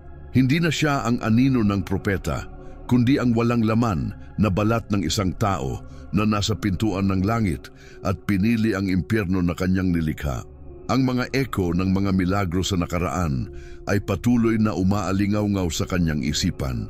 Ang mga taon sa kolonya ng mga ketongin ay dumaan ng mabigat na mabagal. Ang mga panahon ay nagbago, ang mga hari ng Samaria ay tumaas at bumagsak, at ang mga digmaan sa Syria ay nagpatuloy. Ngunit para kay Gehazi, ang bawat araw ay isang pag-uulit ng nakaraan. Ang kanyang katawan ay unti-unting lumalala habang umuusad ang sakit at ang kanyang espiritu ay unti-unting namamaga dahil sa bigat ng pagsisisi. Naging isang tagapagsalaysay siya tuwing gabi sa paligid ng mga bihirang apoy. Minsan, hinihiling ng ibang mga ketungin na ikwento niya ang mga kwento ng kanyang panahon kay Eliseo. Sa simula, ito ay masakit, isang paalala ng lahat ng kanyang nawala.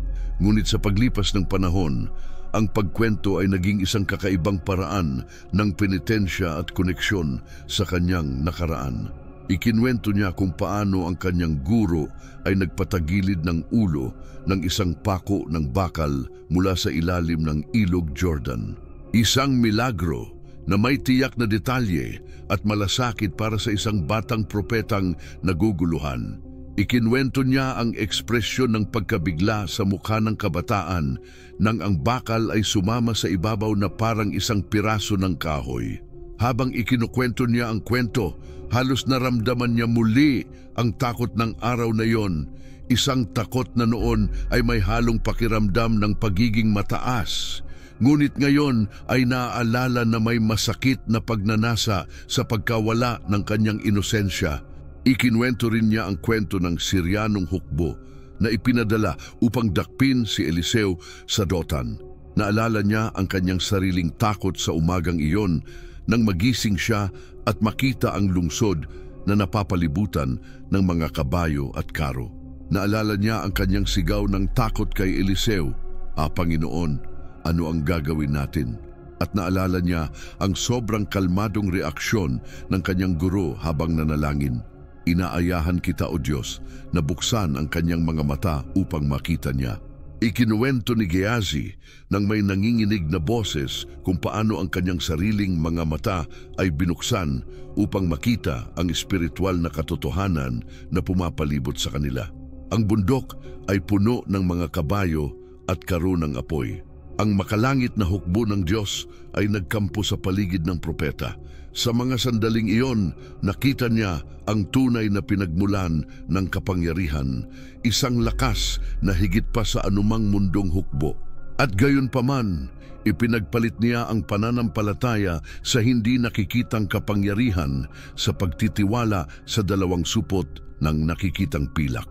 Ang kwentong ito ay parang isang saksak sa puso. Ikinuwento niya kung paano nagdasal muli si Eliseo at kung paano ang buong Siryanong hukbo ay nabulag. Ikinuwento ang kakaibang prosesyon ng mga bulag na sundalo na pinangunahan ni Eliseo papunta sa kabisera ng kanilang mga kaaway, ang Samaria. Ikinuwento niya ang sandali ng tanungin ng hari ng Israel nang makita ang buong hukbong kaaway na nakalaan sa kanilang mga kamay si Eliseo kung dapat ba nilang patayin ang mga ito. At naalala niya ang matapang na sagot ni Eliseo na nagbawal sa pagpatay at sa halip ay iniutos na bigyan ng isang malaking salo-salo ang mga sundalo bago ipadala pabalik sa kanilang Panginoon. Isa itong aral ng awa para sa kaaway, isang pagpapakita na ang kapangyarihan ng Diyos ay hindi para sa pagkawasak, kundi para sa pagtubos. Isang aral na hindi niya natutunan. Nakita niya ang kaaway na sina Ama at sa halip na magalak sa kanyang pagtubos, nakita lamang ang isang pagkakataon para sa personal na pakinabang. Habang ikinukwento niya ang mga kwento, pinanatili ni Gehazi ang buhay ng legasiya ni Eliseo kahit na sa pinakamalupit na lugar sa mundo. Ironiko, naging isang mangangaral siya sa kolonya ng mga ketungin, isang tagapagsalita ng mga dakilang gawa ng Diyos na kung saan ang pagkakaisa ay nawalan siya. Ang ibang mga ketungin ay nakikinig sa kanya ng may pagkabighani. Para sa kanila, ang mga kwento na ito ay isang sinag ng liwanag sa madilim nilang pag-iral, isang paalala na may kapangyarihan sa mundo na higit pa sa kanilang pagdurusa. Hindi nila nakikita ang mapait na kabalintunaan na nararamdaman ni Gehazi. Sila'y nakikinig lamang tungkol sa isang Diyos na kayang gawin ang imposible. Hindi kailanman nagpakita si Gehazi bilang isang biktima.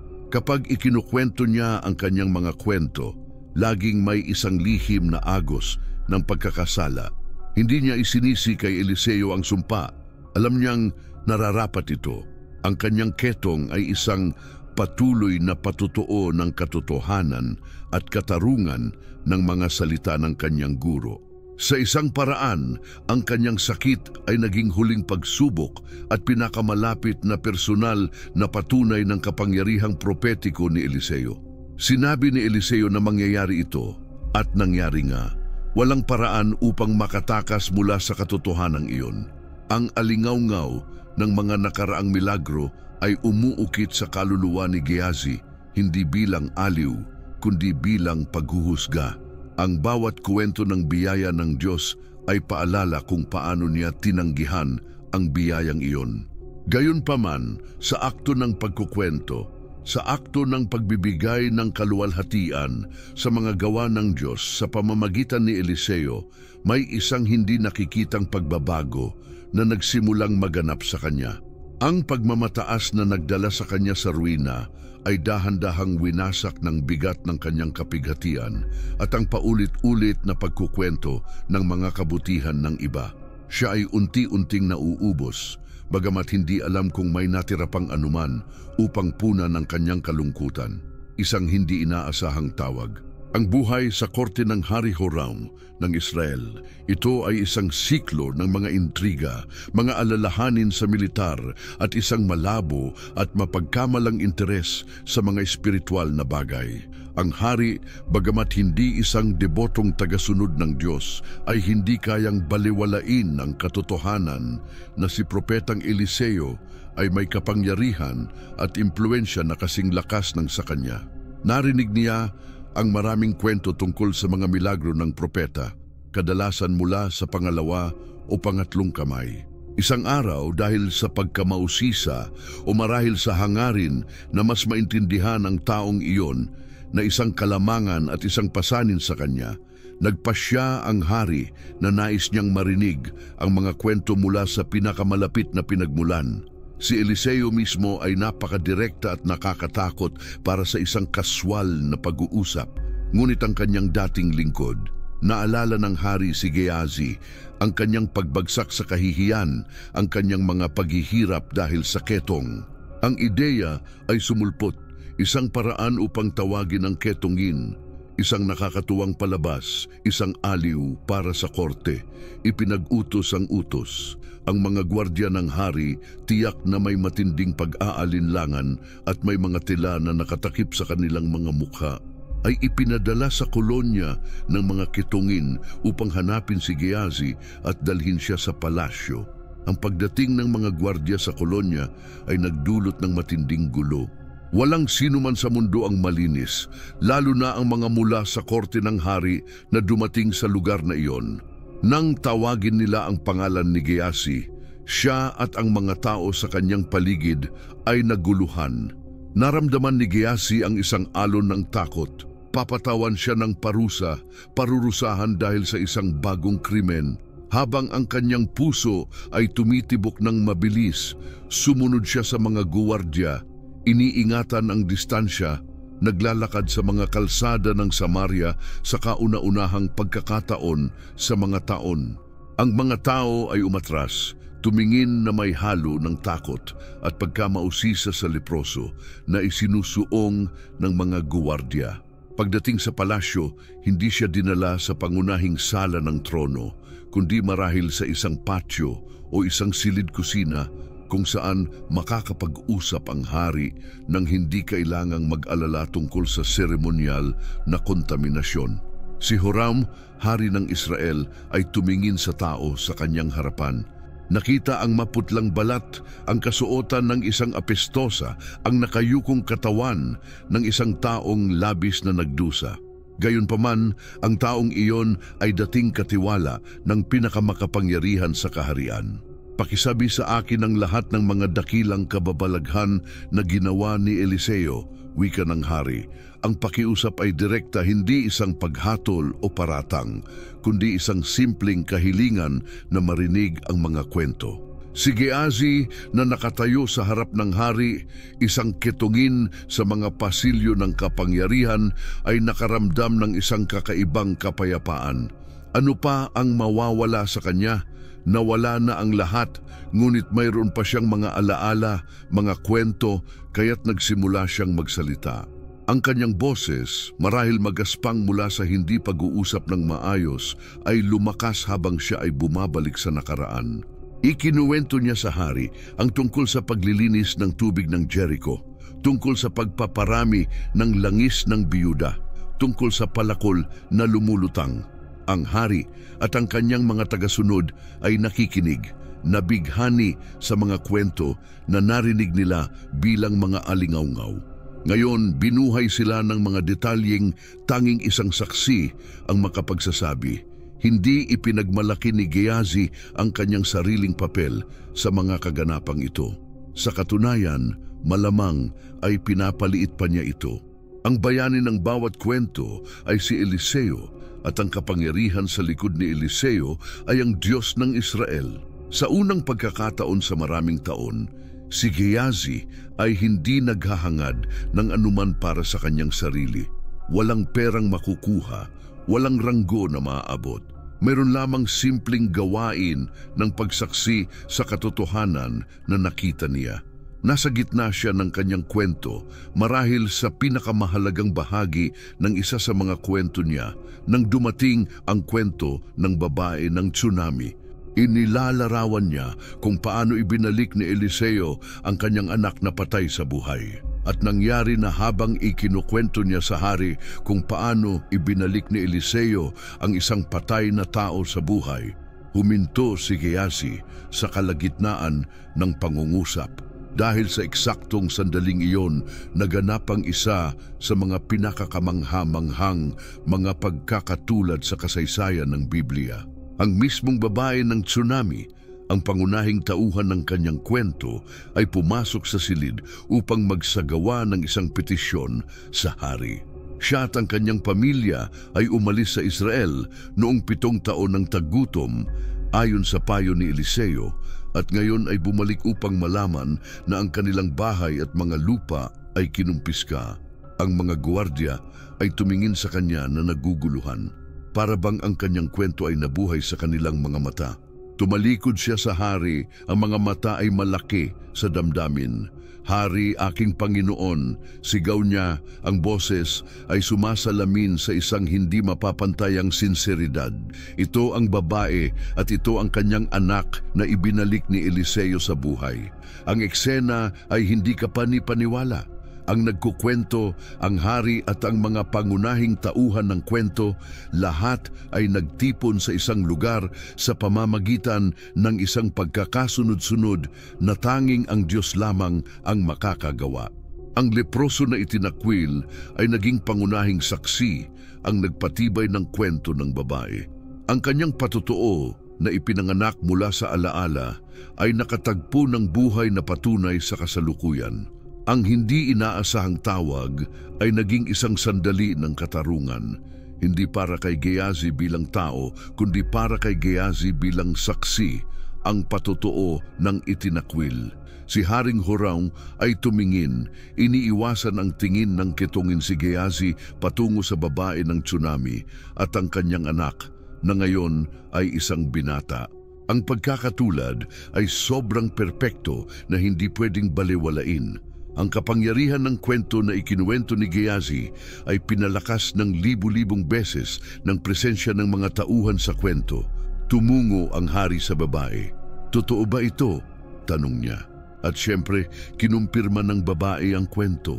Ikinuwento niya ang kanyang sariling bersyon ng milagro, ang sakit ng pagkawala at ang hindi maipaliwanag na kaligayahan ng pagbabalik loob. Pinuri niya si Propetang Eliseo ng may matinding paggalang at pasasalamat. Para sa hari, iyon ay isang hindi maipaliwanag na patunay. Ang anumang pag-aalinlangan na maaaring magtaglay ay naglaho. Nasa presensya siya ng isang milagro na pinagtibay ng dalawang saksi. Isa na nagpatotoo bilang isang malapit na kasama at ang isa naman na nakaranas ng biyaya bilang direktang benepisyaryo. Ibinabantay ni Gehazi ang eksena ng tahimik. Tapos na ang kanyang papel sa drama. Ibinigay niya ang konteksto, inihanda ang eksena gamit ang kanyang kwento at ngayon ay pinapatunayan na ang katotohanan. Sa mga sandaling iyon, hindi na si Gehazi ang kitongin o si Gehazi ang sakim. Siya na lang ay isang link sa kadena ng providensya ng Diyos. Ang kanyang kasalanan ang nagdala sa kanya sa kapahamakan, ngunit kahit sa kapahamakan may layunin ng Diyos. Ginamit niya ang kanyang alaala, ang kanyang patutuo upang makamit ang katarungan para sa tapat na babaeng iyon. Ang hari na namangha at marahil ay medyo natatakot sa kapangyarihan ng Diyos ni Eliseo, kumilos agad. Ayaw niyang maging nasa maling panig ng Diyos na kayang magbigay buhay muli sa mga patay. Tinawag niya ang isa sa kanyang mga opisyal. Ibalik sa kanya ang lahat ng mga bagay na kanya utos niya at lahat ng mga ani ng kanyang mga lupa mula nang umalis sila sa bansa hanggang ngayon. Ang katarungan ay kumpleto at retroaktibo.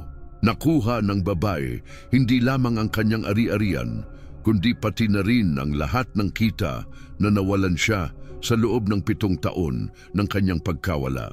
Lahat ng ito ay dahil kay Gehazi na nandoon sa tamang lugar, sa tamang oras, nagsasabi ng tamang kwento.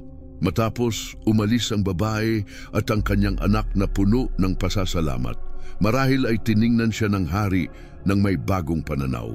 Hindi na siya isang leproso na curious, kundi isang tao na, kahit sa kanyang kalagayan, ay nanatiling isang tagapagtago ng mga dakilang gawa ng Diyos. Maaaring nagpatuloy ang pag-uusap o marahil matapos magtaka ng sapat sa isang araw, pinagtibay na lang siya ng hari. Umalis si Gehazi sa palasyo at bumalik sa kanyang buhay ng pag-iisa.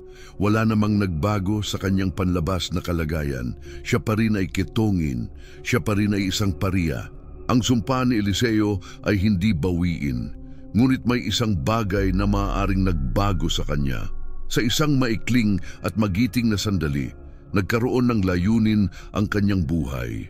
Ang kanyang kaalaman na dati ay isang pinagmumulan ng kayabangan ay naging isang instrumento ng katarungan at isang patutuo ng kapangyarihan ng Diyos. Napagtanto niya na, bagamat nawala na sa kanya ang balabal ni Eliseo, hindi niya kailanman mawawala ang alaala ng mga milagro na kanyang nasaksihan. Ang kanyang parusa ay naging ang pagsusuot ng balabal ng kwento ng biyaya sa isang katawan na nagpapakita ng paghuhusga, isang buhay na kabalintunaan. Ang patutuo ng itinakwil ay ang huling aksyon na naitala ni Gehazi. Hindi binanggit sa kasulatan kung ano ang nangyari sa kanya pagkatapos. Namayapa ba siya sa kolonya ng mga kitongin? Patuloy na nagsasalaysay ng mga kwento sa paligid ng apoy. Hindi natin alam, ngunit ang pangyayaring ito ay nagbibigay ng sulyap sa isang komplikadong kaligtasan. Hindi ito ang kaligtasan ng pisikal na pag-aayos, kundi ang kaligtasan ng layunin. Si Gehazi, sa kanyang pinakamababang punto, ay ginamit ng Diyos ng malakas. Ang kanyang patutuo, pinatalas ng mga tao ng paghihirap at pagsisisi, ay naging susi na nagbukas ng pintuan ng katarungan para sa tsunami. Ang kanyang nakatagong lihim ay hindi na lamang ang kanyang kasakiman. Isa na rin itong huling gawa ng hindi sinasadyang paglilingkod. Ipinakita niya na bagamat ang kasalanan ay may matinding at pangmatagalang mga kahihinatnan, ang soberanya ng Diyos ay ganap na kayang pagganahin ang mga sirang sinulid ng isang buhay na wasak sa mas malaking plano ng Diyos. Si Gehazi, ang lalaking nagtatangkang samantalahin ang biyaya, ay naging huling daluyan kung saan ang biyayang iyon ay nagdala ng kabayaran sa iba. At sa makapangyarihang ironiyang ito, may isang tono ng madilim na kagandahan at isang nagtuturo na pag-asa. Ang legasiya ni Gehazi, ang oras ay unti-unting nag-aalis ng mga yapak mula sa alikabok ng mga daan ng Israel. Namatay siya tulad ng lahat ng tao at ang kanyang kwento ay naging mula sa isang kasalukuyang pangyayari patungo sa isang alamat at pagkatapos ay sa isang banal na teksto. Ang kanyang legasiya ay hindi ang pagiging propeta tulad ng kanyang pangarap, ni ang pagiging mayaman tulad ng kanyang ninanais. Ang legasiya niya ay naging isang babala, marahil ang pinakamabigat sa lahat ng mga babala sa kasulatan para sa mga nagsisilbi sa ministeryo. Ang kanyang kwento ay naging isang madilim na salamin na itinutok sa puso ng bawat tao na lumalapit sa mga bagay na sagrado. Isang paalala na ang pagiging malapit sa kabanalan ay hindi nangangahulugang kabanalan. Posible na mabuhay sa bahay ng propeta at maging may pusong magnanakaw. Posible na maging saksi sa muling pagkabuhay at manatiling espiritual na patay. Itinuturo ng kwento ni Gehazi ang nakakatakot na katotohanan na ang mga milagro mismo ay hindi nagpapabago ng puso ng isang tao. At nakakita siya ng higit pang milagro kaysa sa karamihan ng mga mananampalataya sa kahit anong panahon. Gayunpaman, nanatili siyang hindi nagbago. Nakita niya ang kapangyarihan ng Diyos bilang isang kasangkapan na maaaring gamitin, isang produkto na maaaring ibenta kaysa isang presensya na dapat sambahin. Ang kanyang pagbagsak ay nagpapakita ng maingat at nakamamatay na pag-unlad ng kasalanan. Hindi ito nagsimula sa isang bukas na akto ng rebelyon, kundi sa isang tahimik na hindi pagkasiyahan, isang inggit, isang pakiramdam ng karapatan. Lumaki ito sa pamamagitan ng pagiging makasarili. Paniniwala na ang kanyang praktikal na kontribusyon ay kasing halaga ng espiritual na koneksyon ni Eliseo. Pinalakas nito ang pagkakataon, ang pananaw sa kayamanan ni Naaman, at nagtapos sa isang sinadyang akto ng panlilinlang na nilalapastangan ang pangalan ng Diyos upang punan ang kanyang sariling mga bulsa. Ang kanyang parusa, ang ketong, ay naging isang pangmatagalang simbolo. Katulad ng ketong na nilalaso ng katawan mula sa loob, ang kasakiman ay nilalaso ng kaluluwa. Nagsisimula ito bilang isang hindi nakikitang tuldok, isang hindi tamang pagnanasa, at kung hindi kontrolado, kumakalat ito hanggang sa sakupin ang buong buhay ng isang tao. Iniiwan siyang marumi at nahiwalay mula sa tunay na pakikisalamuha sa Diyos at sa iba. Ang ketong ni Gehazi ay simpleng pagninilay ng sakit na noon pa man ay umabot sa kanyang espiritu. Gayunpaman, ang kanyang huling kwento, ang kanyang patotoo sa harap ng hari ay nagdadagdag ng isang layer ng komplikasyon sa kanyang legasya. Ipinapakita nito sa atin na kahit sa paghuhusga, maaaring ipakita ng Diyos ang isang layunin. Kahit isang buhay na wasak ay maaaring gamitin bilang isang daluyan para sa katotohanan. Ang patotoo ni Gehazi ay hindi siya iniligtas mula sa mga kahihinatnan ng kanyang kasalanan, ngunit ito ay naglingkod sa mas malaking plano ng Diyos. Hindi nito pinapalusot ang kanyang kasakiman, ngunit ipinapakita ang soberanya at mapagpalang ekonomiya ng Diyos na hindi nagsasayang ng anuman kahit ang patotoo ng isang pariya. Ang pangalang Gehazi ay nangangahulugang libis ng pananaw. Anong isang trahedyang ironya? Siya ay nabuhay sa isang lugar ng espiritual na pananaw na walang katulad, ngunit ang kanyang sariling pananaw ay nakatutok sa mga bagay ng libis, sa mga makamundong kayamanang naluluma. Nais niyang magkaroon ng mga olibo at mga ubasan, ngunit nawala ang kanyang pag-access sa puno ng buhay. Nais niyang magkaroon ng mga alipin, ngunit nawala ang kanyang lugar bilang lingkod ng makapangyarihan sa lahat. Ang kanyang legasya ay isang parola na kumikinang sa mga siglo, na nagpapaliwanag ng mapanganib na pangil ng kasakiman sa ministeryo. Nagbibigay babala sa lahat na humahawak ng mga sagrado na ang puso ay kailangang ingatan higit sa lahat. Itanong sa bawat henerasyon, hinahanap mo ba ang mga kaloob o ang nagbibigay ng mga kaloob? Nilalapitan mo ba ang mga biyaya ng Diyos o ang Diyos ng sansinukob ng mga biyaya? Ginagamit mo ba ang ministeryo upang maglingkod sa Diyos o ginagamit mo ang Diyos upang maglingkod sa iyong ministeryo at sa iyong sarili? Si Gehazi, ang lingkod ni Eliseo, ang lalaking may lahat at nawalan ng lahat dahil sa 2 talento ng pilak at 2 magagandang kasuotan, ay mananatiling magpakailanman bilang ang tahimik na tagapangalaga sa hangganan ng sagradong paglilingkod. Ang kanyang balat, puti tulad ng niyebe, ay isang walang hanggang paalala na ang apoy ng paghuhusga ng Diyos ay mas matindi laban sa mga nakakita ng liwanag, ngunit kusang pinili ang anino ng ginto. Sa katahimikan ng kanyang pag-iisa, ang matandang Gehazi ay tumingin sa kanyang mga puting kamay na may mga marka ng sakit. Ang mga parehong kamay na dating nagdala ng bigat ng pilak ng masamang buhay ay hindi na nararamdaman ang init ng kasakiman, kundi ang malamig na pagkakait ng lahat ng kanyang nawala. Ang kanyang yaman na nakatago sa lupa ay naging alikabok. Ngunit ang mga kwento ng mga milagro na kanyang nasaksihan ay nanatiling buhay sa kanyang alaala, isang alingaw-ngaw ng kapangyarihan na hindi niya kayang hawakan. Ang kanyang buhay ay nanatiling isang solemne monumento, hindi sa galit ng isang parusang Diyos, kundi sa malungkot na katotohanan na ang pinakamalaking sumpa ay hindi ang ketong na dumapo sa balat, kundi ang kasakiman na kumakain sa kaluluwa, na iniiwan tayong marumi kahit sa kalagitnaan ng kasaganaan ng biyaya. Itinuturo nito sa atin na ang tunay na milagro ay hindi ang pagtanggap ng biyaya, kundi ang pagiging isa sa isang malinis na puso at mga kamay na walang laman na handang maglingkod. Kung ang kwento na ito ay tumama sa iyong puso, magkomento sa ibaba. Iligtas mo ako mula sa kasakiman, Panginoon.